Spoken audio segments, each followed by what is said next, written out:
Ja, guten Tag. Mein Name ist Dennis Santoso. Heute besprechen wir über das Thema Renaissance, Humanismus und Reformation Epochen der Literatur. Ja, Renaissance stammt aus der Französischen und weiß wiedergeburt. Sie war eine europäische Bewegung mit der Wiederentdeckung der antiken Kultur. Die Reformation stellt der Erneuerung der katholischen Kirchen durch Martin Luther dar. Ja. Jetzt Humanismus. Ja. Humanismus kommt vom Latein Wort Humanitas und bedeutet Menschlichkeit. Ja. Die Epoche des Humanismus erstreckte sich vom 15. bis 16. Jahrhundert in allen westlichen Ländern Europas. Die Gelernte besonnen sie auf den Humanitas-Begriff der Antike zurück.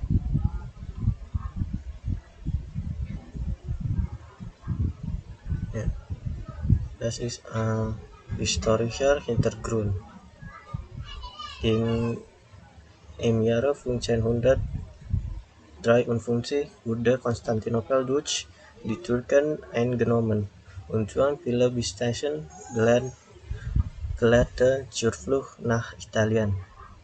Johannes Gutenberg entwickelte 15. Jahrhundert 55 den Buchdruck mit beweglichen Lenten und beschleunigte damit die Verbreitung von Büchern. Ja, und 1592 wurde Amerika von Christoph Columbus wiederentdeckt. Ya, jadi pada tahun 1492 ini Christopher Columbus menemukan benua Amerika. Ini sejarah latar belakang dari tadi humanisme, reformasi, dan pada zaman Renaissance itu dia. Nah, kemudian durch Martin Luther Tyson wurde Reformation ausgelöst. Im Reichstag vom 1521 wurde ein daraufhin geächtet. Seine Bibelübersetzung trug wesentlich zur Deutung der neuhochdeutschen Sprache bei. Und 1555 kam es zum Religionsfrieden. Doch dieser konnte die Gegenreformation nicht aufhalten. Ya, jadi gerakan reformasi ini tercetus oleh tesisnya Martin Luther. Nah, itu 95 tesis Martin Luther itu yang terkenal. Nah, kemudian pada tahun 1555, nah itu kebebasan untuk beragama yang tadi latar belakangnya dari Martin Luther.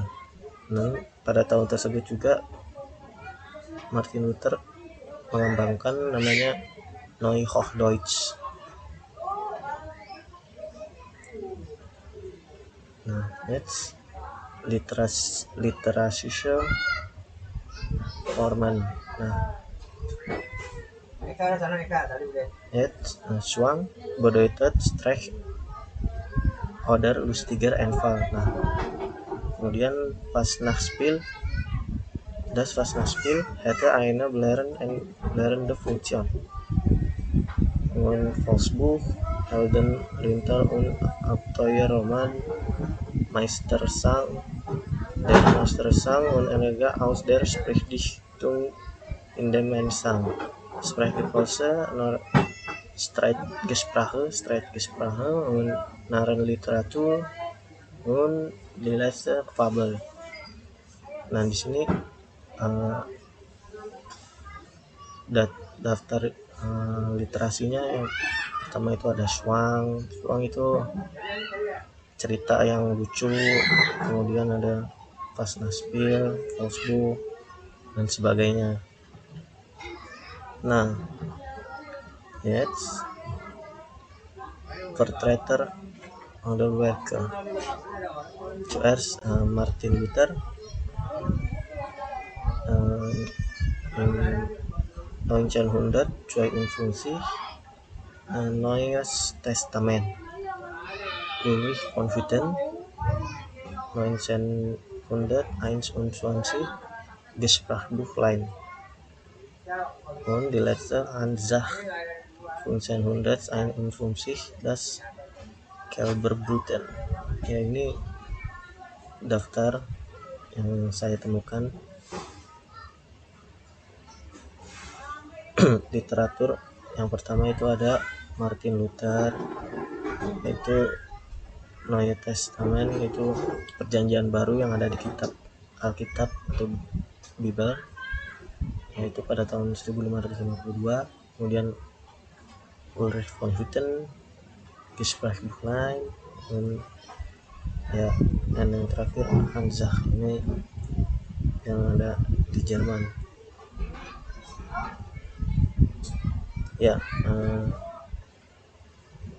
Vielen Dank für die Aufmerksamkeit. Bis dahin. Tschüss. Auf Wiedersehen. Hallo allerseits, mein Name ist Ailsa Schäfer-Herenisa und ich werde über eine der deutschen Literaturepochen präsentieren. Es ist Barock. Barock kommt vom Wort Barroco aus Spanisch, was Perle bedeutet. Barock ist ein Kunstraum, der zwischen 1600 und 1720 in Europa war. Barock ist das Ende der Renaissance und der Beginn des Protestantismus in Nord- und Süddeutschland. Der Krieg zwischen Katholiken und Reformation oder Protestanten, der 30 Jahre lang stattfand. Das Problem betrifft die religiösen Aspekte und die Kirchenreform. Der 30-jährige Krieg hatte Deutschland von einem fruchtbaren Land in eine Ruine verwandelt, in der sowohl einheimische als auch ausländische Armeen geplündert werden, so dass die Bevölkerung stark darunter litt. Die Bevölkerung Deutschlands ist von rund 15 Millionen auf 5 Millionen Menschen zurückgegangen. Etwa 12.000 Dörfer und die Landwirtschaft wurden zerstört. Barockliteratur ist eine Lektüre, die normalerweise klassischer Natur ist und eine grandiose und rhetorische Sprache verwendet, die neu und voller Wortdekoration ist. Diese Literatur war überhaupt nicht populistisch, weil sie nur in den Kreisen der Intelligenz mit Wissen existierte, das zu dieser Zeit nur im Palast des deutschen Königs zu finden war. Das angesprochene Thema dreht sich hauptsächlich um den 30-jährigen Krieg in Form von Gedichten und prosa. Jadi sastra barok ialah bacaan yang biasanya bersifat klasik, memakai bahasa yang muluk-muluk serta retorik yang bersifat baru serta penuh dengan hiasan kata. Sastra ini sama sekali tidak bersifat kerakyatan karena hanya terdapat di lingkungan kaum cerdik dan pandai dengan pengetahuan yang hanya ditemukan hanya di istana Raja Jerman pada saat itu. Tema yang kebanyakan diangkat seputar perang 30 tahun dalam bentuk puisi dan juga prosa. Hier sind die Beispiele von literarische Werke des Barock. Der erste ist Simplicius von Grimmelshausen. Petualangan Grimmelshausen dan Simplicismus yang mudah dan naif dalam buku eponim. Simplicismus menjadi novel paling terkenal pada periode Barok. Der zweite ist Trauerspiele von Andrea Gryphius und Daniel Caspar von Lohenstein. Andreas Gryphius dan Daniel Caspar von Lohenstein menulis tragedi bahasa Jerman atau biasa disebut dengan Trauerspiele. Buku ini bertema klasik dan seringkali berisi tentang kekerasan. Puisi erotis dan religius dalam buku ini seringkali muncul dalam bahasa Jerman, tapi juga dalam bahasa Latin. Der dritte ist die durchschlagtige Siegerin Aramena von Anton Ulrich. Sibylle Ursula von Braunschweig-Lüneburg menulis sedikit bagian dari novel Die durchschlagtige Siegerin Aramena atau Aramena Wanita Bangsawan Suriah yang apabila saat itu selesai akan menjadi novel istana paling terkenal pada literatur barok Jerman. Tapi akhirnya ia tidak menyelesaikan novel itu yang kemudian akhirnya diselesaikan oleh saudara laki-lakinya yang bernama Anton Ulrich dan diedit oleh Sigmund von Birken. Das ist alles von mir. Vielen Dank für Ihre Aufmerksamkeit. Tschüss! Nun kommen wir zur nächsten Epoche. Wir haben hier Aufklärung-Epoche. Diese Epoche dauert von 1730 bis 1800 nach Christus. Wir möchten wissen hier, wie ist diese Epoche? In dieser Epoche war der König Friedrich der Große aus Prussia von Prussia an der Macht. Und dann di sini terjadi juga revolusi Prancis dan pendeklarasian kemerdekaan Amerika Serikat. Und dann, wer sind die Vertreter in dieser Epoche? Diese Epoche hat stark geprägt von Philosophen wie Immanuel Kant, Gottfried Leibniz und Francois, Maria Arouet oder Voltaire. Wir haben hier auch so viele bekannte Schriftsteller wie Gotthold Ephraim Lessing, Christoph Martin Wieland und Friedrich Gottlieb Klopstock. Und was sind die Werke hier? Die Werke von die Schriftsteller in dieser Epoche ist, wir haben hier Geschichte des Agathons von Wieland und Emilia Galotti. Emilia Galotti ist ein Drama-Drehbuch von Lessing. Und wir haben hier Märchen Nathan der Weise und auch der Besitzer des Buches. Was hat in dieser Epoche geändert? Apa yang berubah dari periode ini? Jadi di periode ini seni dan sastra menjadi sangat manusiawi, sangat mudah dijangkau oleh manusia, terutama rakyat-rakyat yang dahulunya dibedakan berdasarkan kasta. In dieser Epoche wird von zwei Richtungen beeinflusst, yaitu französischer Rationalismus und englischer Empirismus. Diese Epoche, das Ziel ist für Vernunft und Tugend. Das war's. Vielen Dank.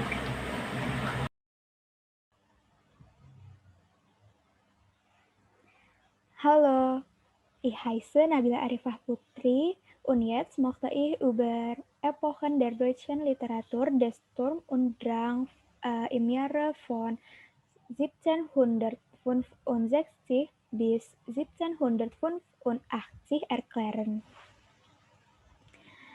Die Übersicht der Epoche des Sturm und Drang geht die Epoche der Aufklärung voran, die durch eine Jugendbewegung ausgelöst wurde. Durch ein Werk Gotthold Ephraim Lessings ausgelöst wurde die Vernunftideologie in der Epoche des Sturm und Drang durch einen Gefühlsüberschwang und Fantasie ersetzt. Gefühle und die Freiheit und Triebe standen im Vordergrund, anders als in der Epoche der Aufklärung, in der die Vernunft vorherrschte. Das Gefühl, das eigene Ich wird Gegenstand der literarischen Betrachtung.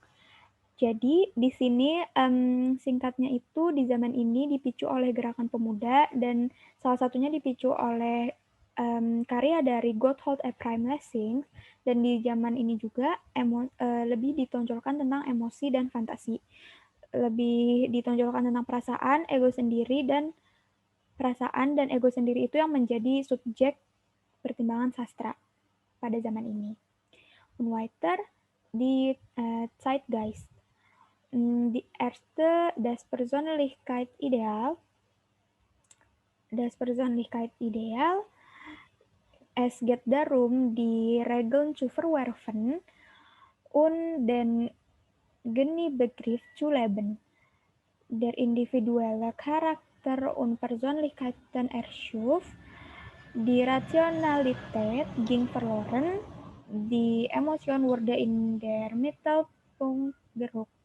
Jadi fokus utamanya ada di kepribadian itu sendiri, atau bisa dibilang individualis, dan di sini itu generasi muda itu berbalik melawan tradisi lama. Terus rasionalitas itu di zaman ini sudah hilang, dan emosi dan individualisme itu yang menjadi fokusnya. Und weiter ist Naturliebe und weiter die Grundauffassung des Genies. Wie schon erklärt, waren diese Emotionen und nicht die Rationalität wichtiges Merkmal in dieser literarischen Bewegung. Jadi konsep jenius bergabung dengan konsep dasar baru bergabung dengan konsep alam. Jadi jenius bergabung dengan alam yang Naturliebe tadi juga, emosi dan lalu emosi dan bukan rasionalitas adalah karakteristik terpenting dalam gerakan sastra ini. Weiter das Drama. Das Drama ist die wichtigste Literaturform in der Epoche des Sturm und Drang. Jadi drama itu adalah salah satu karya yang terpenting dalam zaman ini. Und die letzte ist ausdrucksstarke Sprache. Die Sprache der Literatur des Sturm und Drang ist die Jugendsprache. Man schuf eine sogenannte Jugendkultur der Sprache. Jadi di zaman ini bahasa-bahasa pemuda yang lebih dikedepankan, dan itu disebut juga budaya pemuda. Und weiter Autoren und Werke der Epoche des Sturm und Drang. Die erste ist Johann Wolfgang von Goethe und die Werke ist viele Gedichte, die Leiden des Jugendwerther. Und danach Friedrich Schiller, die Werke die Räuber, Kabale und Liebe, und Andi Freude, atau kita sering dengar Ode to Joy. Und die anderen Autoren ist Gottfried August Burger und dann Munchausen und dann J.M.R. Lenz und die letzte ist Heinrich Voss. Und das ist alles von mir. Danke auf Ihre Aufmerksamkeit.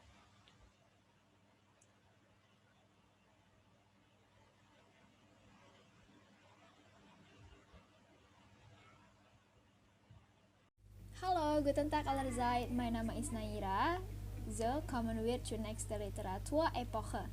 Ich werde über Weimarer Klassik präsentieren. So, was ist Weimarer Klassik? Die Weimarer Klassik ist eine Literaturepoche, das dauert von 1786 bis 1832. Die Epoche der Klassik oder auch Weimarer Klassik beginnt mit der Italienreise Goethes, die er im Jahr 1786 machte. Jäh endet die Epoche 1832 mit dem Tode Goethes. Era Weimarer Klassik dimulai sejak perjalanan Goethe ke Italia pada tahun 1786 dan berakhir pada saat kematian Goethe di tahun 1832. Die literarische Zentrum dieser Epoche lag in Weimar. Besonderes Merkmal der Klassik ist das Viergestirn, das neben Goethe und Schiller aus Christoph Martin Wieland und Johann Gottfried Herder bestand. Diese Dichter gehörten zu den prominentesten Persönlichkeiten dieser Zeit. Di era Weimar Klasik, selain Goethe dan Schiller, juga ada tokoh terkemuka lainnya yaitu Christoph Martin Wieland dan Johann Gottfried Herder. So kommen wir zu historischer Hintergrund. Die Weimarer Klassik wurde durch die Französische Revolution 1789 stark geprägt. In der Französischen Revolution setzten sich die Menschen dafür ein, dass für alle die gleichen Rechte gelten sollen. So, hier, ich habe eine Tabelle. In der folgenden Tabelle sehen Sie die wichtigsten Daten übersichtlich zusammengefasst. Im Jahr 1795 bis 1799 Übergangsregierung nach Schreckenherrschaft Robespierres, 1799 auch Napoleon Bonaparte an der Macht, 1807 bis 1814 Preußen Reformen zur Freiheit der Bürger und im Jahr 1815 Schlacht bei Waterloo, Niederlage Napoleons und Wiener Kongress Neue Ordnung Europas. So, was sind die Werke in Weimar Klassik? Der wichtigsten und berühmtesten Hauptwerke der Mitglieder des Viergestirn von Weimar. Erste Johann Wolfgang von Goethe, es gibt Faust 1 und 2, Iphigenie auf Tauris, der Zauberlehrling Torquato Tasso und Wilhelm Meister Lehrjahre. Von Friedrich Schiller, es gibt die Jungfrau von Orleans, Don Carlos, Maria Stuart, Wallenstein und Wilhelm Tell. Von Christoph Martin Wieland, es gibt Alceste, Oberon und Schach Lolo. Von Johann Gottfried Herder, es gibt Briefe zur Beförderung der Humanität, die Geschichte der Abderiten, Ideen zur Philosophie der Geschichte der Menschheit und Metakritik zur Kritik der reinen Vernunft. Insbesondere Maria Stuart von Schiller und Iphigenie auf Tauris von Goethe sind in Schule und Studium beliebte Werke für eine Textanalyse. Zeitgeist. Der Mensch in der Klassik oder Weimarer Klassik war geprägt durch einen idealistischen Charakter. Gut zu wissen, ein idealer Mensch, der zur Vernunft und zum moralischen Handeln erzogen werden soll. Diese Weise wird auf gelungener Weise von den ersten Zeilen von Goethes Gedicht Das Göttliche über die Menschlichkeit gut zusammengefasst. Edel sei der Mensch, hilfreich und gut. Die Idee des Menschenbildes in der Klassik war, dass der Mensch an sich schön und gut sei. Der Mensch sei erziehbar und zur Ausbildung auf eine harmonierende Gesamtpersönlichkeit bestimmt. Inhalt oder Stil. Die wichtigsten inhaltlichen Merkmale der Klassik oder Weimarer Klassik sind Harmonie, Selbstbestimmung, Menschlichkeit, Toleranz und die Schönheit.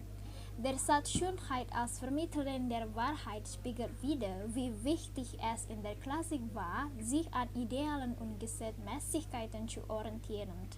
Denn nur was schön ist, galt zu dieser Zeit als auch wahr. Der Mensch soll das Beste aus sich machen, sich moralisch korrekt verhalten und auf ein Ziel hinarbeiten. Hier es gibt Epik, Bildungsroman und von Dramatik, Ideendrama, Charakterdrama, klassische Dramenkonzeption und aristotelischen Dramenkonzept und die Lyriker, Ballade, Sonett oder Hymne. Itu adalah bentuk-bentuk puisi dan pada tahun 797 merupakan tahun-tahun balad.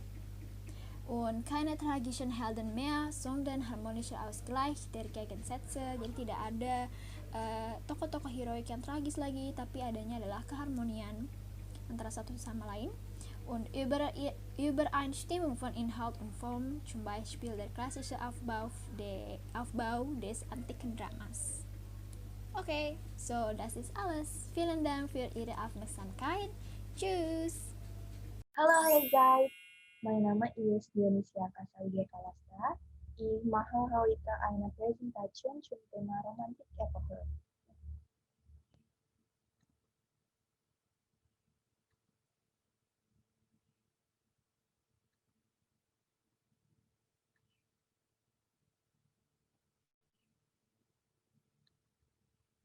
Ich möchte euch Punkte und Struktur meiner Präsentation erzählen. Zuerst berichte ich Geschichte der Epoche Romantik, danach spreche ich Werke der Epoche Romantik und dann gebe ich der Zeitgeist der Epoche Romantik und zum Schluss möchte ich die Merkmale der Romantik sagen.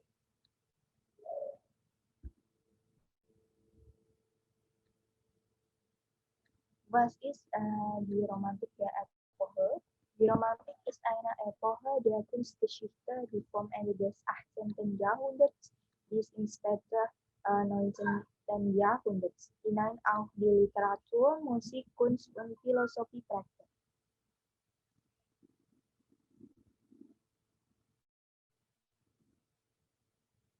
Und Punkt Nummer 1, Geschichte.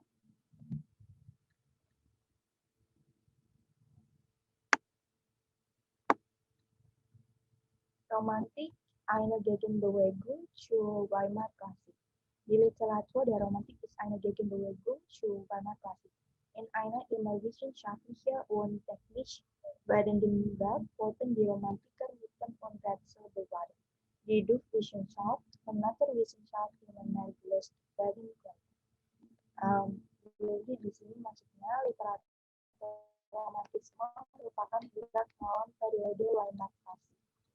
Jadi di dunia yang semakin canggih, baik itu ilmiah dan juga teknis, para romantisme ini ingin melestarikan teka-teki dan juga mitos yang nantinya sekiranya bisa dipecahkan oleh sains dan juga sains alam. Gibt es drei Phasen die Epoche der Romantik. Die Literatur Epoche der Romantik wird auf die Jahre 1790 bis 1840 datiert. Also sie kann in drei Phasen unterteilt werden. Nummer 1, Frühromantik. Am Anfang dieser Periode markiert eine Auseinandersetzung mit der Französischen Revolution und der Deutschen Kasse. August Wilhelm Schlegel und Friedrich Schlegel ist einen großen Einfluss. Und Nummer 2, Hochromantik.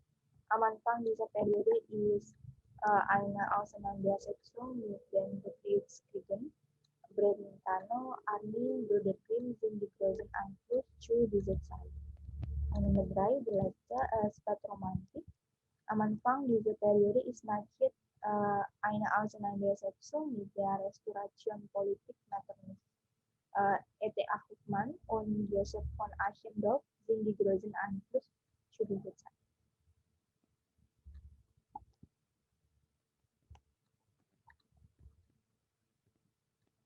Und gehen wir zu zweiten Punkt, Werke.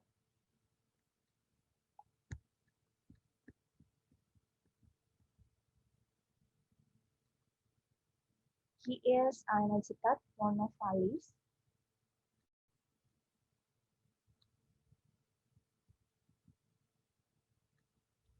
Die Werke der Epoche Romantik. Zu dieser Zeit es hat viele Werke gegeben, aber hier ist die Werke, die damals bekannte und berühmte waren.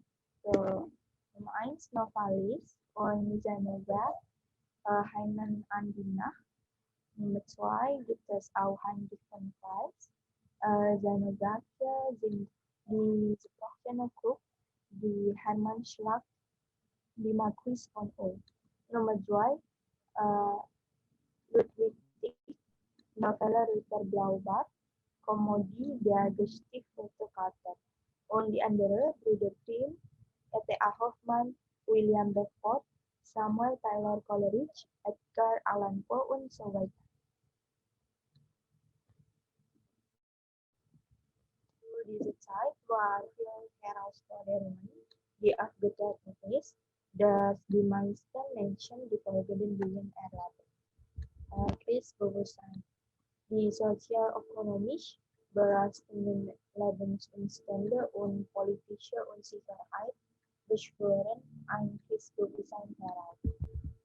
Jadi krisis kesadaran kondisi kehidupan yang pada saat itu masih tertekan baik itu secara sosial maupun ekonomi dan ketidakpastian politik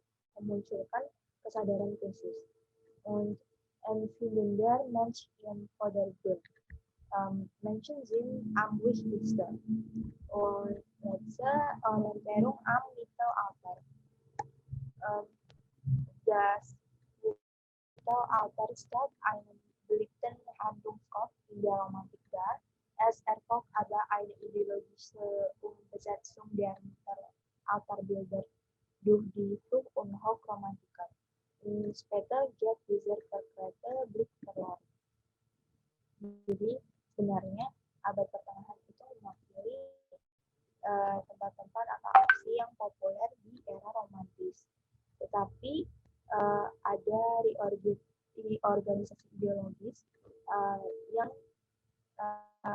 mengakibatkan gambar-gambar abad pertengahan ini oleh romantisme awal dan romantisme tinggi ini tampilannya mulai berubah dan beberapa mulai hilang. Und jetzt komme ich zur vierten Punkte, Merkmale.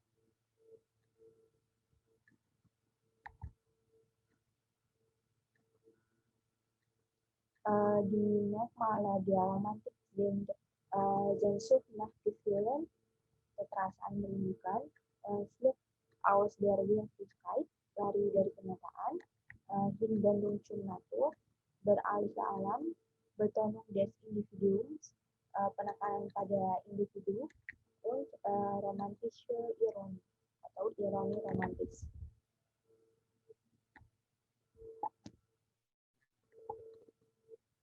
Motiv und Symbole der Romantik. Motiv und Symbole der Romantik sind die blauen Blumen, Spiegelmotiv atau motif cermin, und Motiv.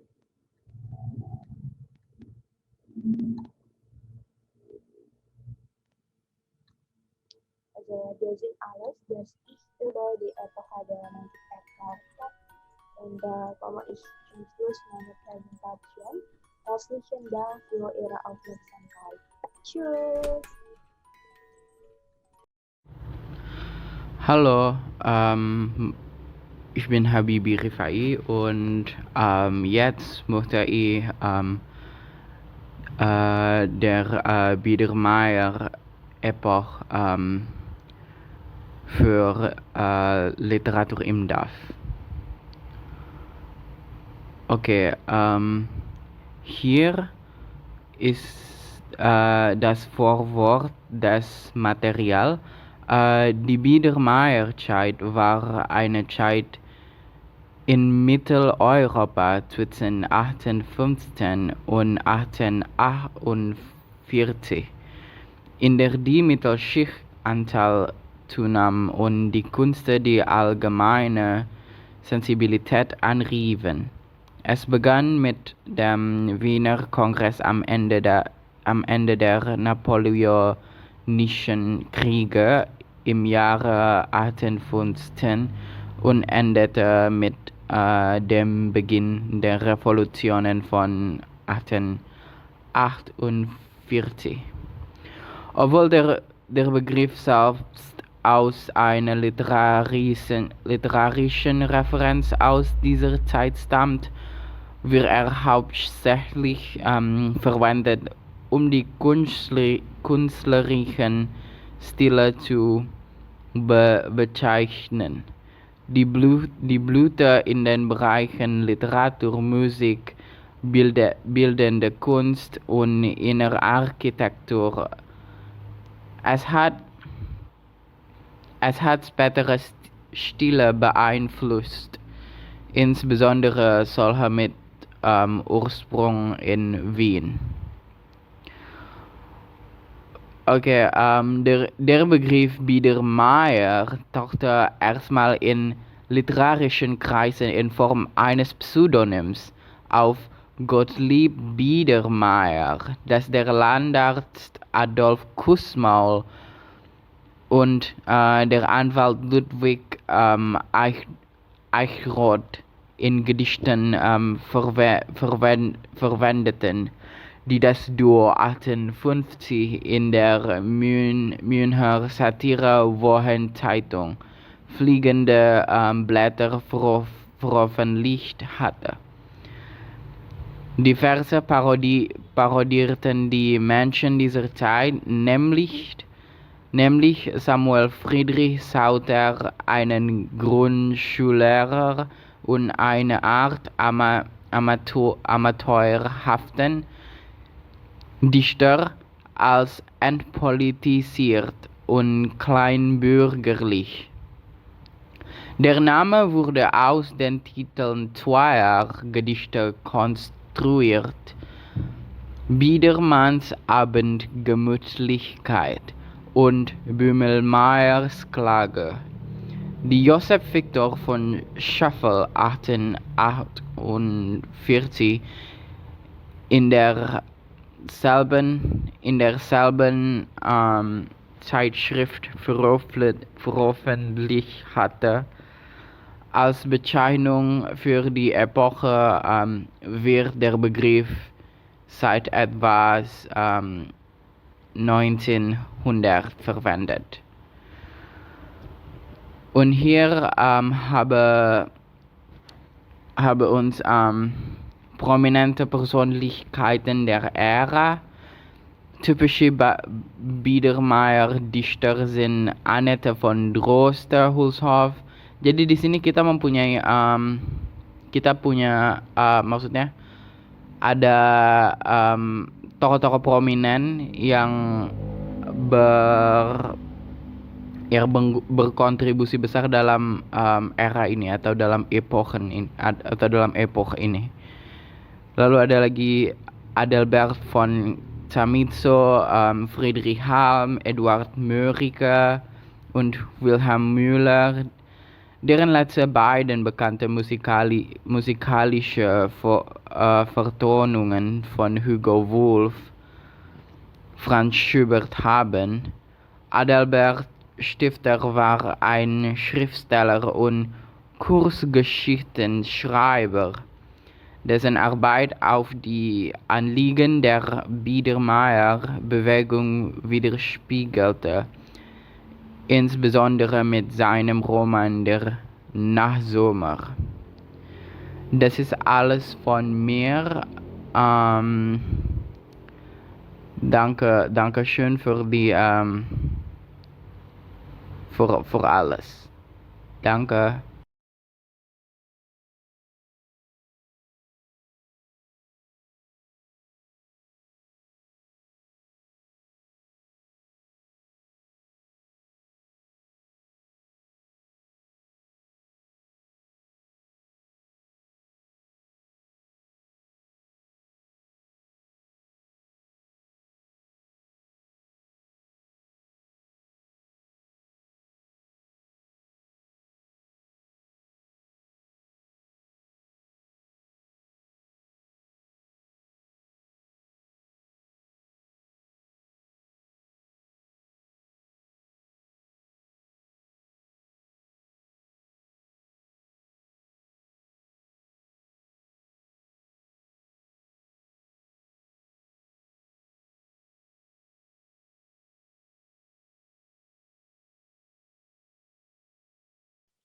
Hallo, ich heiße Shania Aulia Zahra.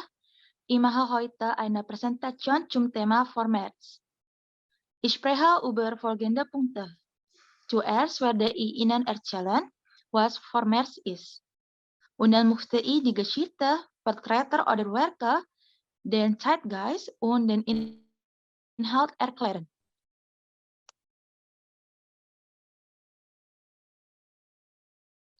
Was ist der Vormärz? Als Vormärz wird die Zeit zwischen 1815 und der Märzrevolution 1848 bezeichnet. Zu dieser Zeit waren viele Bürger von der Restauration im Deutschen Bund enttäuscht. Sie gründeten Burschenschaften und forderten die Gründung eines deutschen Nationalstaates mit Freiheits- und Grundrechten.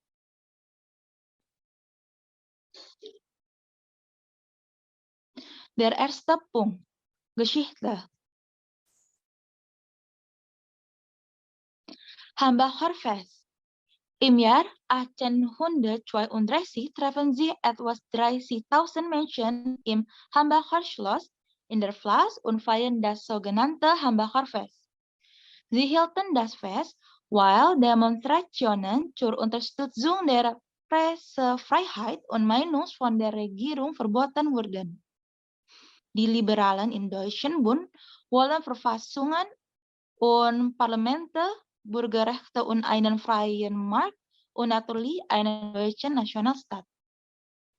Jadi pada tahun 1832, sekitar 30.000 orang bertemu di Kastil Hambach dan merayakan Festival Hambach.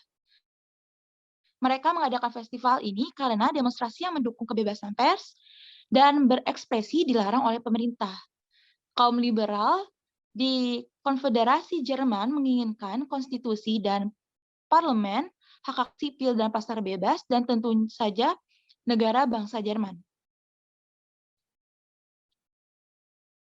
48 Revolution in ganz Europa. Nationalversammlung in der Frankfurter Paulskirche.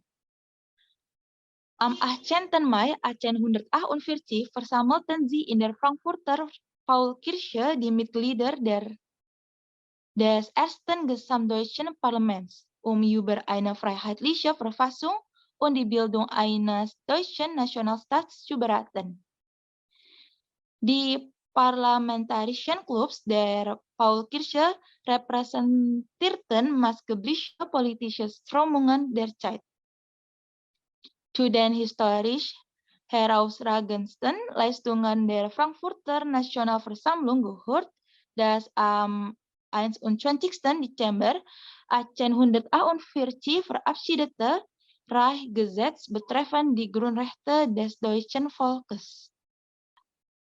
Jadi pada tanggal 18 Mei 1848, para anggota parlemen Jerman pertama bertemu di Paulskirche di Frankfurt. Klub ini mewakili arus politik saat itu.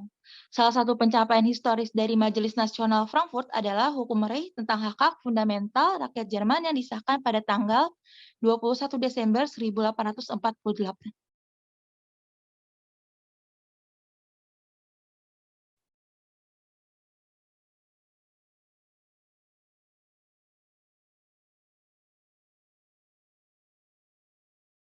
Der zweite Punkt, Vertreter oder Werke.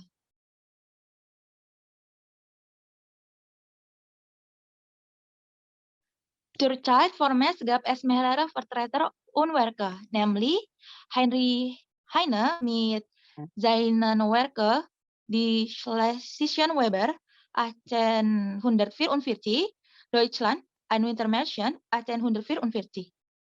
August Heinrich Hoffmann von Fallersleben und politische Lieder 1840 oder 1841. Das Lied der Deutschen 1841.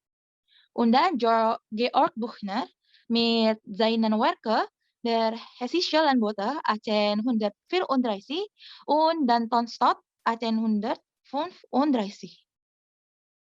Der dritte Punkt, Zeitgeist. Eins für Einheit und Freiheit von Deutschland. Untuk persatuan dan kebebasan Jerman. 2. Demokratisch revolutionär. Demokratis revolutionär. 3. Gegen Restauration, aber unklare Ziele. Menentang restorasi, tapi tujuannya tidak jelas. Der vierte Punkt, Inhalt oder Stil. 1. Durch eine lebendige Auseinandersetzung mit den brennenden sozialen und nationalen Fragen der Zeit gekennzeichnet. 2. Gedichte mit kämpferischen Akzent. 3. Alle Arten von Romanen und Kurzgeschichten, die satirisieren. 4. Das Drama des Formes, das sozialkritisch und darüber hinaus häufig politisch sowie satirisch. 5. Die Politisierung der Literatur. Damit komme ich zum Schluss meiner Präsentation. Tschüss. Hallo allerseits, ich heiße Rahmanurita aus Klasse 4C und mochte ich etwas über den poetischen Realismus im 18. Jahrhundert oder im 1848 bis 1890 erklären. Der Realismus bezeichnet in der Literatur und Kunst eine Geisteshaltung des 19. Jahrhunderts. Dieser Realismus wird poetisch genannt, weil bei allem Streben nach Wirklichkeitsdarstellung auf das Auswahlprinzip des Stils noch nicht verzichten wollte. Der Realismus schließt sich an die Epoche der Romantik an, die gerade nicht unmöglich wirklichkeitstreue Beschreibungen bemut war. Die Romantiker waren vielmehr darauf bedacht, übernatürliche, unheimliche oder traumhafte Situationen zu schildern. Die Autoren des Realismus hingegen wandten sich der Wirklichkeit zu. Dabei kann man zwei Richtungen beobachten, den Regionalismus und den Historismus.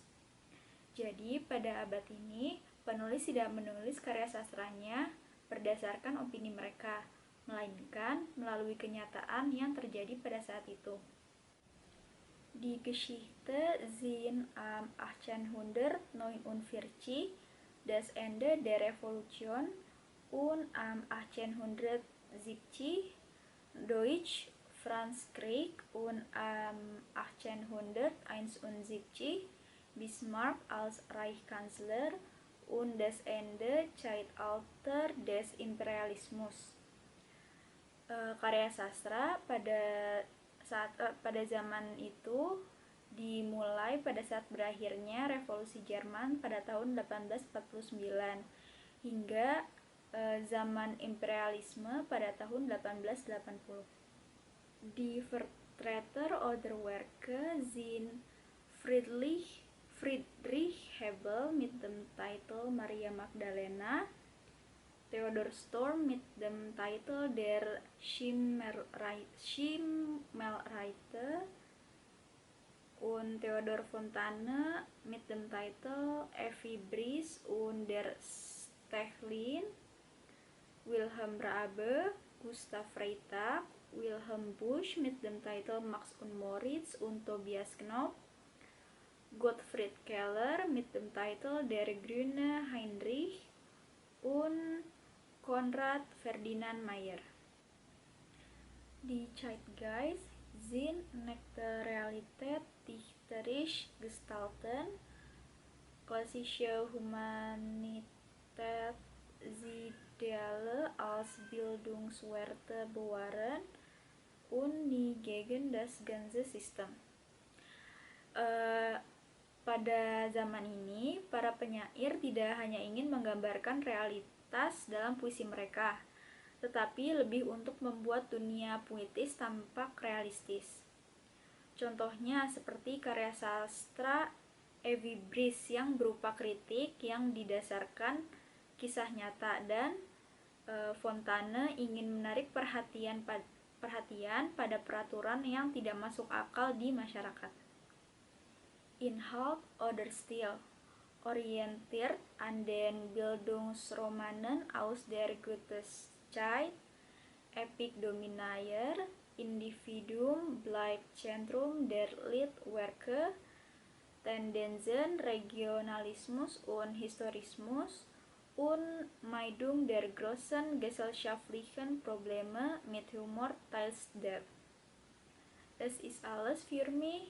Vielen Dank für Ihre Aufmerksamkeit. Tschüss. Hallo allerseits, ich bin Vera Wahyuni.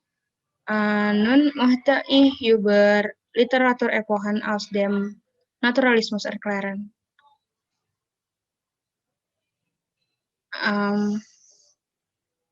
Bevor ich weiter erkläre, ist die allgemeine Beschreibung des Naturalismus. Naturalismus allgemein bezeichnet eine Stilrichtung, bei der die Wirklichkeit exakt abgebildet wird, ohne jegliche Ausschmückungen oder subjektive Ansichten. Der Naturalismus gilt auch als Radikalisierung des Realismus.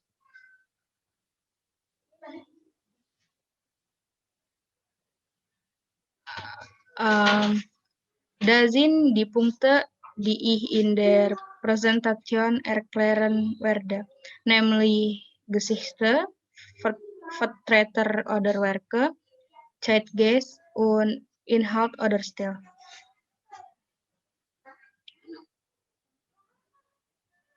Erster Punkt, Geschichte. 1878 Gesetz gegen die Ausrichtungen der Sozialdemokratie. Das heißt, Naturalismus kann als Aufstand gegen die sozialen, politischen und kulturellen Bedingungen verstanden werden. Daher wandten sich die Sozialdemokraten, die anfänglich noch mit den Naturalisten sympathisiert hatten. Von ihnen ab, nachdem sie 1890 die Partei zur Unterstützung des Staates geworden waren. Sozusagen lehnte die gesamte gebildete Gesellschaft Thematik der naturalistischen Literatur ab. Jadi pada tahun ini naturalisme itu dipahami sebagai pemberontakan terhadap kondisi sosial, politik, dan budaya.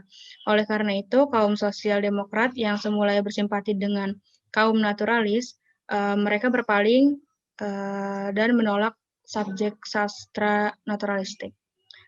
1880 Friedrich Wilhelm II wird Deutscher Kaiser und die Autoren des deutschen Naturalismus wurden grundsätzlich durch ausländische Literaten beeinflusst. Und der zweite Punkt, Vertreter oder Werke. Der erste ist Gerhard Hauptmann. Zu seinen Werken gehören die Weber in Form eines Dramas und Banwerter Thiel in Form einer Novelle. Zweitens gibt es Arno Holz mit seinen Werken, unter anderem die Blechschmiede in Form einer Poesie und Sozialistokraten in Form eines Drama.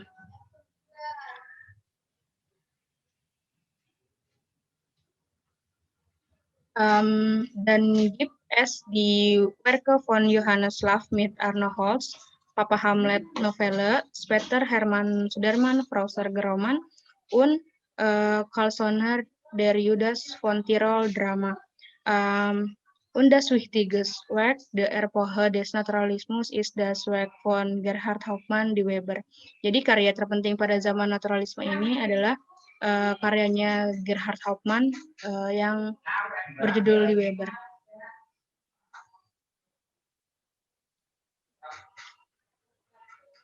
Da sind die oben genannten Fotografien der literarischen Vertreter.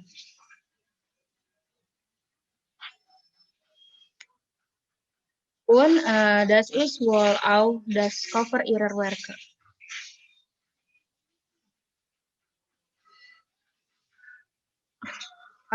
Und jetzt der dritte Punkt, Zeitgeist. 1. Abbild sollte der Natur genau entsprechen kunstlos möglich sein. In Übereinstimmung mit dem Begriff Naturalismus, abgeleitet vom lateinischen Wort Natura, was Natur bedeutet. Daher wird Kunst in Übereinstimmung mit der Natur richtig dargestellt. Jadi sesuai dengan istilah naturalisme yang berasal dari kata Latin natura yang artinya alam, pada zaman ini itu seni benar-benar direpresentasikan dengan alam.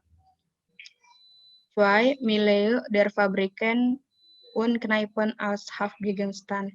In dieser Zeit finden Sie das Thema für Ihre Werke regelrecht auf der Straße, indem Sie sich der Problematik der wachsenden Großstädte widmeten. Sie inszenierten alltägliches Wesen in Fabriken, Kneipen und Hinterhofen.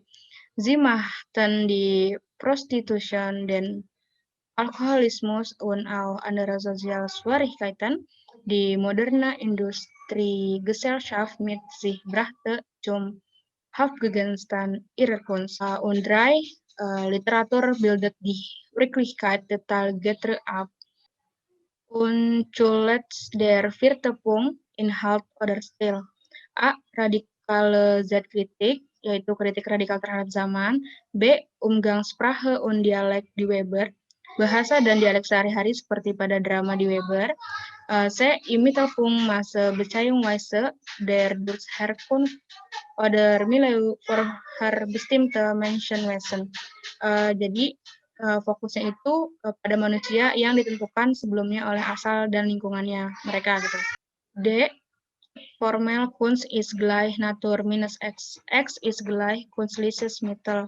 Mit der genannten Formel Kunst ist gleich Natur minus X. In seinem Werk hat der Schriftsteller Arno Holz diese Formel 1891 formuliert. Und Kurs das Prinzip des Naturalismus. Die Kunst ist gleich der Natur. Hier die Wirklichkeit mein. Ziel des naturalistischen Künstlers muss es nachhaltig sein, den Faktor X bei seiner Arbeit so klein wie möglich zu halten, damit die Literatur die Realität so genau wie möglich darstellen kann. Jadi di sini ada bentuk atau rumus seni sama dengan alam dikurang X. Jadi rumus ini itu merupakan karya penulis Arno Holz. Jadi singkatnya, seni itu ibarat alam yang berarti realitas dan seniman naturalistik harus menjaga faktor X sekecil mungkin dalam karyanya agar sastra bisa menggambarkan realitas seakurat mungkin. Und Sekund dan Stil Erzählzeit ist gleich Erzählte Zeit. Maksudnya itu waktu naratif sama dengan waktu yang diceritakan.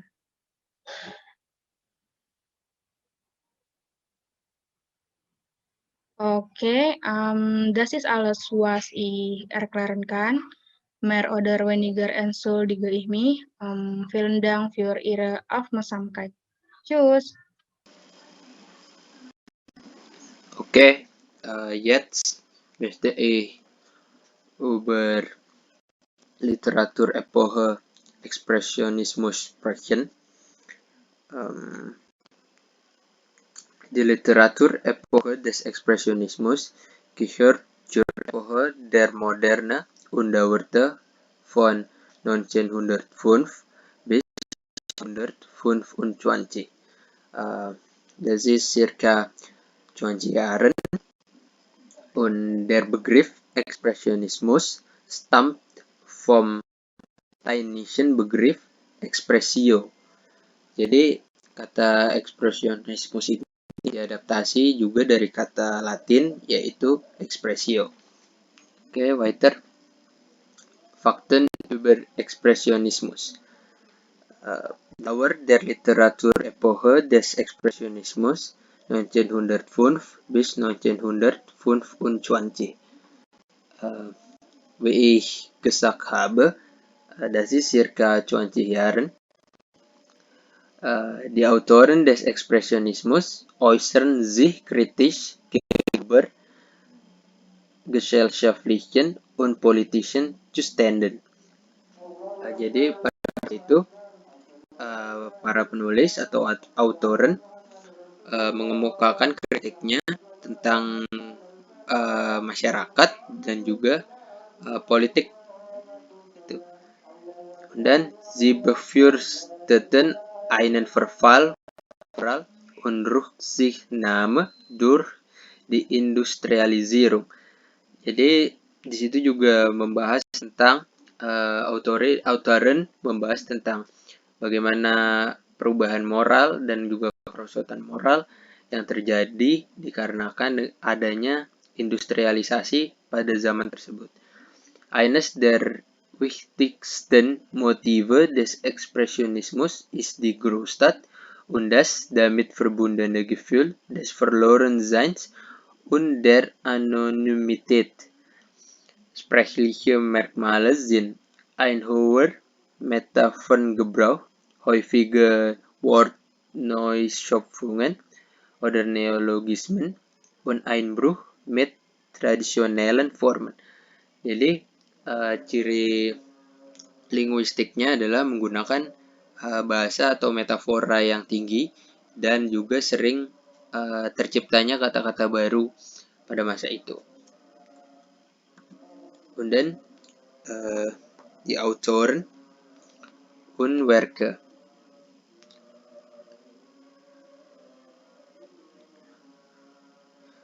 Bekannte Autoren und Werke im Expressionismus allgemein sind Alfred Döblin mit Berlin Alexanderplatz, Franz Kafka mit Die Verwandlung und Der Untertan von Heinrich Mann.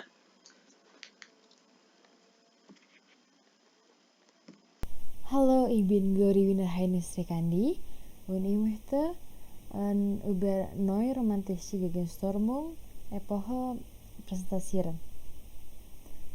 Die neue Romantik bezeichnet eine literarische Strömung der Moderne am Ende des 19. Jahrhunderts in Deutschland. Diese Epoche dauerte von 1890 bis 1920. Impressionismus plus Symbolismus plus Jugendstil ist antinaturalische Bewegung. Die Grundlage von dieser literarischen Bewegung sind Irrationalismus, Individualismus und Ästhetismus yang dicirikan sebagai berlawanan dengan naturalisme. Zu dieser Zeit versuchten die prominenten Schriftsteller neue literarische Ideen zu finden. Die Darstellung der Themen der Romantik steht im Mittelpunkt der Werke. Der Wunsch, der sich in heutigen literarischen Werken zeigt, ist das Bedürfnis nach etwas Metaphysischen dan dapat dilihat dalam karya sastra yang membahas mengenai persoalan apa guna hidup dan mati dan rasa rindu kepada alam impian yang indah. Kaum neoromantik memuja hidup sebagai suatu rahasia yang mengandung banyak arti dan makna. Und die wichtigsten deutschen neuromantischen Figuren sind Hugo von Hofmannsthal, ist ein Romanautor, Arthur Schnitzler, ist ein Autor, Frank Wedekind, ist ein Dramatiker, Rainer Maria Rilke, ist ein Dichter, Thomas Mann, ist ein Romanautor, Stefan George, ist ein Dichter. Und das ist die berühmte literarische Werke The Magic Mountain von Thomas Mann, Sonnets to Orpheus von Rainer Maria Rilke, Die vier Jahreszeiten von Antonio Vivaldi, von Arthur Schnitzler, Professor Bernhardi, und ein Roman von Thomas Mann, Die Buddenbrooks. Gaya bahasa yang dipakai dalam setiap karya sastra bukan merupakan bahasa sehari-hari, melainkan bahasa seni yang bermusik dan halus. Prosa dan syairnya bersifat lembut, seolah-olah berada dalam impian dan penuh rasa sedih. Terkadang bersifat kurang jelas dan penuh rahasia, karena ingin menciptakan sesuatu tertentu atau ingin menggambarkan sesuatu yang abstrak. Das ist alles. Vielen Dank. Ja, Assalamualaikum warahmatullahi wabarakatuh. Guten Tag allerseits. Und ich bin Cori Alia aus Vierche Klasse und heute möchte ich eine Präsentation machen und ich will über Epoche Literatur und Kurs beschreiben. Diese Epoche seit 1993 bis 1945. Und die Geschichte über diese Epoche. In 1993 Hitlers Machtergreifung. Ini tentang pengambil alihan kepemimpinan di Jerman oleh Adolf Hitler. Und gibt es Reichstagsbrand. Ini tentang peristiwa kebakaran gedung Reichstag. Dan Ermächtigungsgesetz. Und in 1935 gibt es Nürnberger Gesetze und in 1938 gibt es Reichspogromnacht und in 1939 Angriff auf Polen und dann Zweiter Weltkrieg und in 1945 das ist Kapitulation. Und Vertreter oder Werke in dieser Epoche gibt es J. Weinheber, Kurt Eggers und Hort Wessel und Hanjos und H. Frank, Agnes Miguel, W. Schaeffer, G. Schumann, Kunit Remo Egerts und J. Winkler.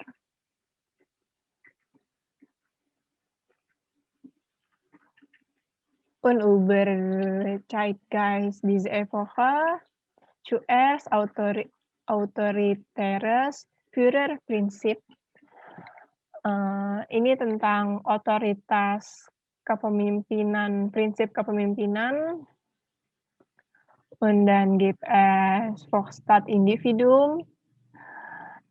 Und dann soldatisches Heldentum und Rassismus. Rasismus di sini mereka seperti adanya rasisme.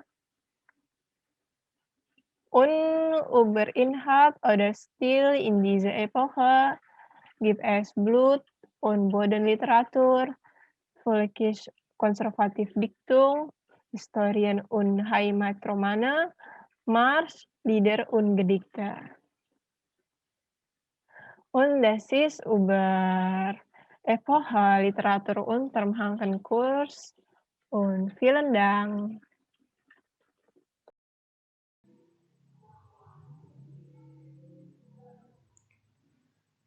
Hallo, ich bin Rafka. Hier möchte ich über die Literatur innere Emigration berichten. Jetzt fangen wir an. Innere Emigration ist ein Werk oder eine Literatur aus dem Jahr 1933. Und zwar, innere Emigration ist auch als Begriff bekannt, sich in seiner Umgebung oder seinem Land seltsam zu fühlen. Und Nummer 3, innere Emigration wurde von Schriftstellern aus Deutschland als gegen den Nationalsozialismus entdeckt. Ya, jadi pada dasarnya konsep inner emigration ini itu populer pada tahun 1993. Lalu inner emigration ini adalah sebuah istilah, jadi kita merasa asing di suatu lingkungan atau di dalam sebuah negara kita sendiri begitu. Ya. Lalu konsep inner emigration ini ditemukan ketika perlawanan kepada Nazi ya yang menerapkan juga propaganda sosialisme ya. Next. Und Autoren die Literatur über innere Emigration schreiben. Gottfried Bendt, Werner Berggruen, Richard Huch, Oskar Loerke, Frank Tis, und so weiter. Ya, jadi kita di sini bisa melihat siapa saja penulis yang menulis literatur tentang inner emigration. Ya, sebetulnya ada banyak sekali gitu. Und die literarische Stil von innerer Emigration ist althistorisch und politisch und humanistisch. Ja, das Konzept dieser literarische ist althistorisch und politisch und humanistisch. Ya, jadi konsep dari literatur inner emigration ini adalah sejarah kuno, terus apolitik ya, jadi bukan politik praktis. Kenapa? Karena untuk melawan propaganda ini tidak dengan menggunakan politik praktis atau dengan perang, tapi menggunakan karya seni, gitu. Und die letzte meine Präsentation ist, was ist dann mit der inner emigration passiert? Apa yang terjadi dengan inner emigration, gitu kan? Ja, zuerst gab es Widerstand gegen die Nazis. Der Widerstand war jedoch in Form von Literatur. Zweitens muss der Nationalsozialisten Propaganda weiterhin literarische Werke entgegenstehen. Und drittens fühlen sich die Künstler und Schriftsteller in ihrem eigenen Land fremd. Und die letzte, es gibt sogar Schriftsteller, die nach Amerika geflogen. Er heißt Frank Ties. Nach dem Ende des Sozialismus in Deutschland kehrte er jedoch nach Deutschland zurück. Ya, jadi apa yang terjadi? Nah, pada saat itu ada salah satu penulis bernama Frank Ties. Dia mengasingkan diri ke Amerika pada saat era sosialis, gitu kan, di Jerman. Lalu dia kembali pada saat sosialisme berakhir. Nah, sosialisme ini propagandanya dilawan oleh beberapa karya seni, bisa dengan dimalerai, lukisan di bawah tanah, atau puisi-puisi yang sifatnya ini apolitik, jadi tidak melawan dengan politik praktis, gitu. Ja, das war meine Präsentation. Vielen Dank für Ihre Aufmerksamkeit. Auf Wiedersehen.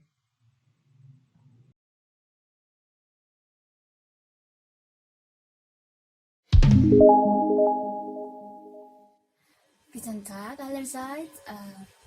Jetzt möchte ich zu dem Thema die Epoche der Exilliteratur präsentieren. Die erste Slide ist der Begriff Exilliteratur. Was bedeutet der Begriff Exilliteratur? Der Begriff Exil leitet sich vom lateinischen Wort Exilium ab und bedeutet Verbannung. Denn Exilliteratur bündelt alle literarische Werke, die im Exil entstanden sind. Manchmal wird sie auch als Emigrantenliteratur bezeichnet.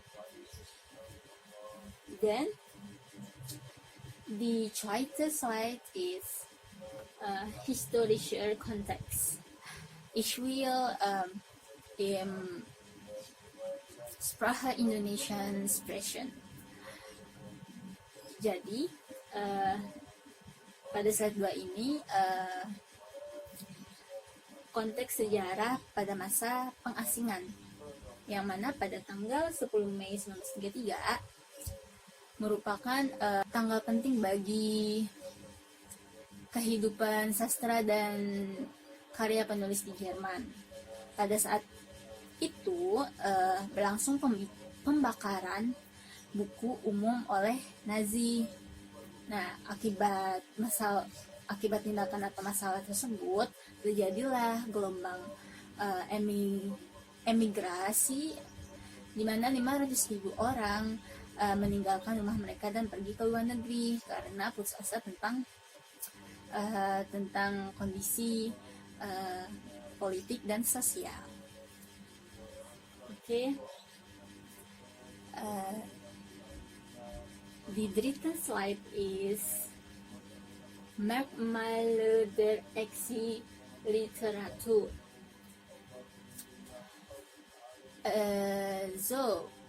Die Merkmale der Exilliteratur ein Beispiel von Anna Segrest Roman Transit lauten oder ein Gedicht von Kurt Tucholsky. Und die andere Exilliteratur oder Autoren und Werke ist Thomas Mann, die Werke ist Buddenbrooks oder Dr. Faustus, Bertolt Brecht, die heilige Johanna der Schlafhöfe, Heinrich Mann, die Jungen des Henry IV, Stefan Zweig, die Welt von Gestern, Lion Feuchtwanger, der Flaschenero und Alfred Döblin, Babylonische Wanderung. So, ich bedanke mich euch Aufmerksamkeit. Tschüss, auf Wiedersehen. Hallo, mein Name ist Khalisa Farani Jamar. Ich bin von 4. Klasse und jetzt möchte ich über Literatur in der DDR oder Deutschen Demokratischen Republik präsentieren. Literatur in der DDR kann in 4 Phasen unterteilt werden.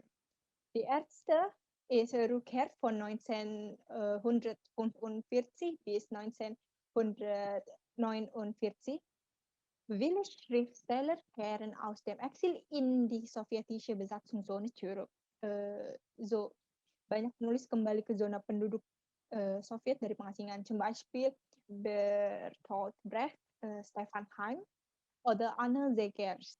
Sie alle sind von der Hoffnung getragen, eine antifaschistische, demokratische und sozialistische Gesellschaft entwickeln zu können, in der die Werte Freiheit und Gleichheit hochgehalten werden. Der zweite Phase ist Aufbau von 1949 bis 1961. Am 7. Oktober 1949 wird die DDR auf dem Gebiet der sowjetischen Besatzungszone gegründet. Die regierende Partei SED oder Sozialistische Einheitspartei Deutschlands proklamiert den Aufbau des Sozialismus und von Anfang an soll die Literatur ihren Beitrag dazu leisten. Die Aufbauliteratur schildert die neuen Produktionsverhältnisse nach sowjetischem Vorbild. Und der dritte Phase ist Ankunft von 1961 bis 1971. So im Jahre 1961 wird die Mauer gebaut, was von vielen Menschen als ein Schock erlebt wird. Die Literatur liberalisiert sich in den kommenden Jahren allmählich. Die DDR-Autoren werden dazu aufgefordert, in die Betriebe zu gehen, um dort die Situation der Arbeiter kennenzulernen. Die Werke dieser Zeit sind durch diese Weisung markiert. Die Hauptfiguren sind nun meist jüngere, intellektuelle Menschen, die den Glauben an den Sozialismus entwickeln. Eine vorsichtige Kritik der einzelnen Autoren ist schon zu dieser Zeit spürbar. Ab 1965 verstärkt sich die staatliche Einflussnahme auf die Literatur. Und die letzte Phase ist Liberalisierung und Kritik von 1971 bis 1990. Im Jahre 1971 wird Erich Honecker zum neuen ersten Sekretär der SED gewählt und löst somit Walter Ulbricht ab. Die Phase des Aufbaus des Sozialismus wird als abgeschlossen betrachtet und die entwickelte sozialistische Gesellschaft wird proklamiert. Den Autoren wird mehr Freiheit zugebilligt. In den Werken steht nun nicht mehr der Triumph des Sozialismus im Vordergrund, sondern es geht nun die Probleme des Individuums in der Gesellschaft, die zum Beispiel Ulrich Plenzdorf in seinem Werk Die neuen Leiden des jungen B thematisiert. Die Ausbürgerung des Liedermachers Wolf Biermann, der 1976 von einer Tournee durch die BRD nicht mehr in die DDR zurückkehren darf, beendet das Liberalisierungsvorhaben. Zahlreiche Künstler protestieren. Viele Autoren distanzieren sich von der Regel der SED. Der Alltag im Sozialismus wird kritisiert und ein humaner Sozialismus gefordert. Viele Werke der oppositionellen Autoren werden in der BRD publiziert, teils unter Zwang, teils aus freiem Wunsch siedeln bis zur Wende 1989 circa 100 DDR-Schriftsteller in die Bundesrepublik. Jadi literatur pada masa Republik Demokratik Jerman ini yang awalnya melayani sosialisme dan negara setelah berdiri republik mengalami perkembangan yang berlanjut selama bertahun-tahun. Dan mengubah karakter literatur terutama setelah pembangunan tembok tahun 1961, lalu setelah Erich Honecker mulai menjabat sebagai sekretaris pertama di Komite Sentral SED tahun 1971 dan setelah pengusiran Wolf Biermann di tahun 1976. Ja, das ist alles von mir. Vielen Dank für Ihre Aufmerksamkeit. Tschüss. Assalamualaikum warahmatullahi wabarakatuh. Ich heiße Lina Septiana. Heute möchte ich eine Präsentation zum Thema zeitgenössische Literatur Postmoderne ab 1980. Okay.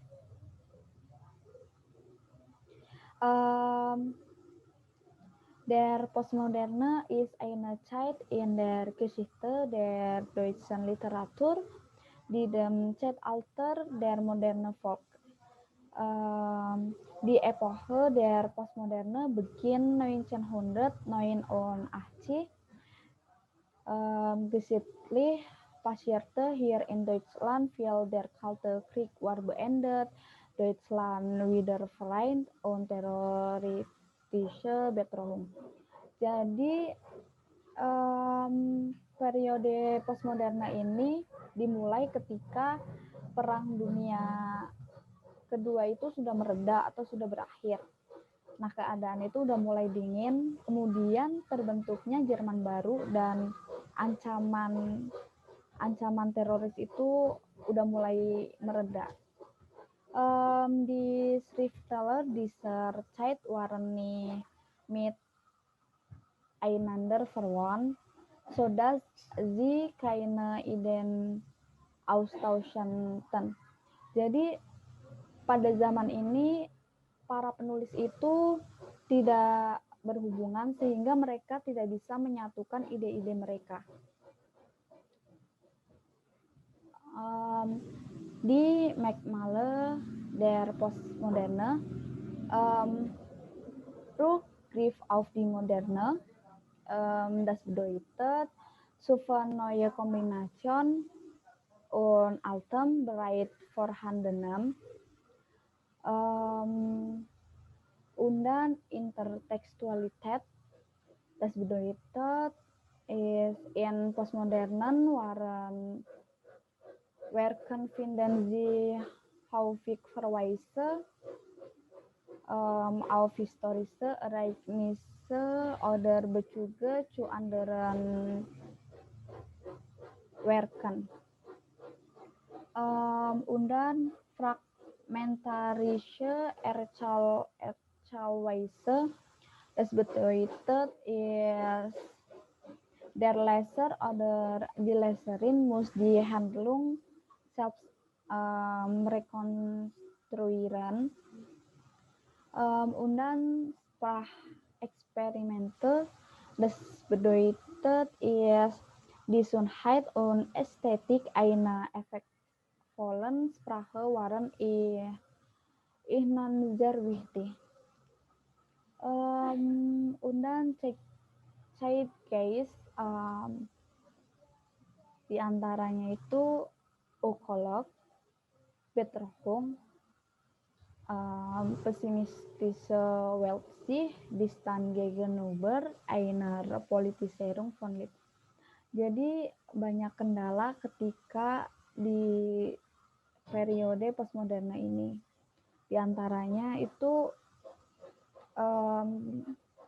kurangnya semangat dari para penulis, sehingga mereka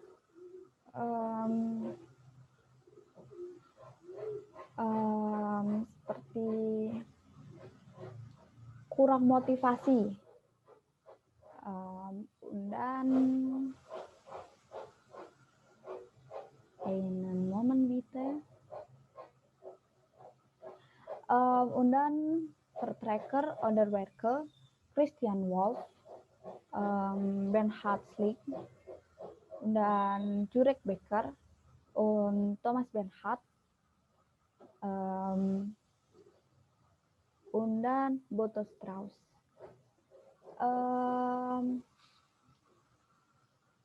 Und dann Inhalt oder Stil, Erzählungen, Dramen, Renaissance der Lyrik als autonomer poetischer Sprechweise bis hin zu Putrislam.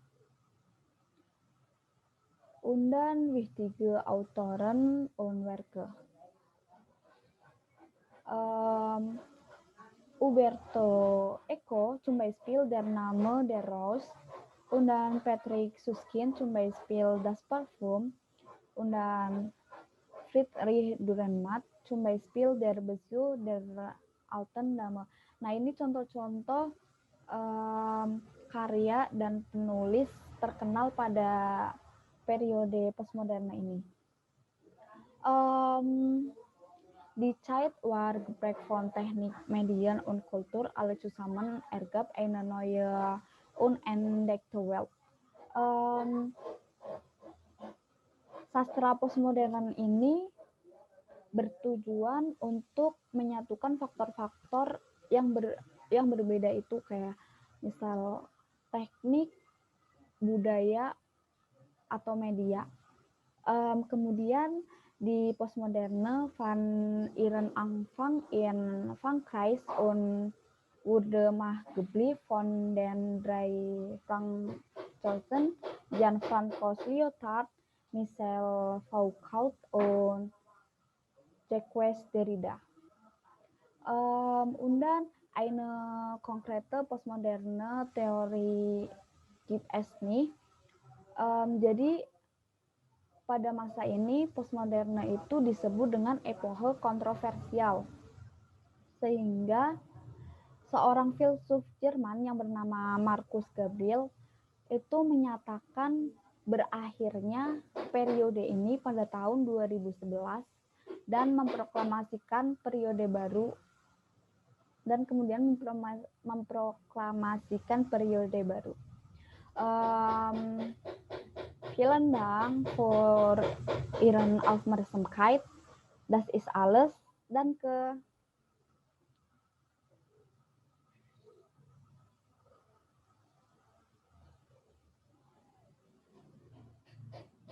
Hallo, ich bin Yola Shahbarila. Jetzt möchte ich eine Präsentation machen über Epochen der deutschen Literatur, Literatur in der BRD nach 1945. Die Abkürzung BRD steht für Bundesrepublik Deutschland, atau yang lebih kita kenal sebagai Jerman Barat, yaitu daerah Jerman yang dulunya dikuasai oleh Amerika Serikat, Inggris, dan Prancis.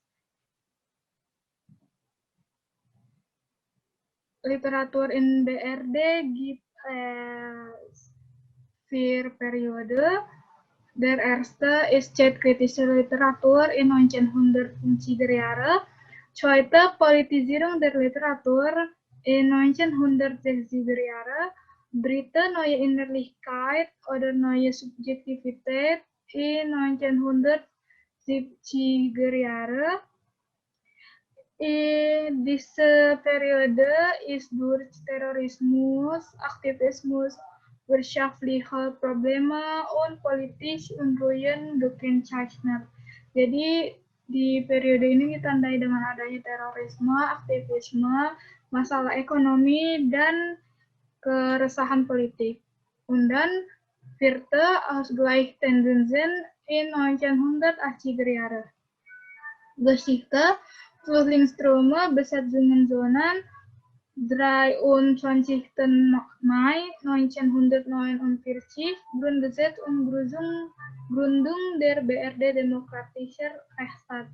BRD berdiri pada tanggal 23 Mai 1949. Vertreter oder Werke wie Heinrich Böll. Heinrich Böll schreibt viele literarische Werke zur Gesellschaftskritik. Und die Hauptthemen sind die Unterdrückung der Lebensweise durch konservativ-katholische Kräfte und die ungelösten Probleme der Nazis in der Gesellschaft. Jadi tema Heinrich Böll itu kebanyakan menyangkut tentang kritik sosial. Tema utamanya yang diangkat adalah penindasan jalan hidup oleh kekuatan Katolik dan permasalahan Nazi yang tidak terselesaikan di dalam masyarakat. Das Werk von Heinrich Böll ist die verlorene Ära der Katharina Blum in 1974. Und dann Günter Grass, das Werk ist die Blechtrommel in 1959. Jadi di Blechtrommel ini adalah karya yang paling terkenal dari Günter Grass sekaligus karya pertamanya. Wolfgang Köppen, Tauben im Gras 1951, Alfred Anders, Zanzibar oder letzter Grund in 1957 und so weiter. Zeitgeist, Skepsis gegenüber verbrauchten Formen, radikale Neuorientierung und Phasen des Ungeheuerlichen in der Sprachlosigkeit. Inhalt oder Stil, Trümmerliteratur. Trümmerliteratur in Indonesian Bedeutung puing-puing literatur atau literatur puing-puing. Ini adalah gerakan sastra yang dimulai tidak lama setelah Perang Dunia Kedua di Jerman. Dauerte bis etwa 1950. Und dann Gruppe 47 adalah sekelompok peserta dalam pertemuan penulis Jerman yang diundang oleh Hans Werner Richter. Pertemuan tersebut memiliki dua tujuan ganda, yaitu kritik sastra dan promosi untuk penulis muda atau penulis baru yang belum terkenal. Und dann gibt es auch Prosa wie Gedichte, Kurzgeschichten, Parabeln, Montagen und Hörspiele atau sandiwara radio. Und dann Drama, groteske Tragödie. Danke für eure Aufmerksamkeit. Auf Wiedersehen.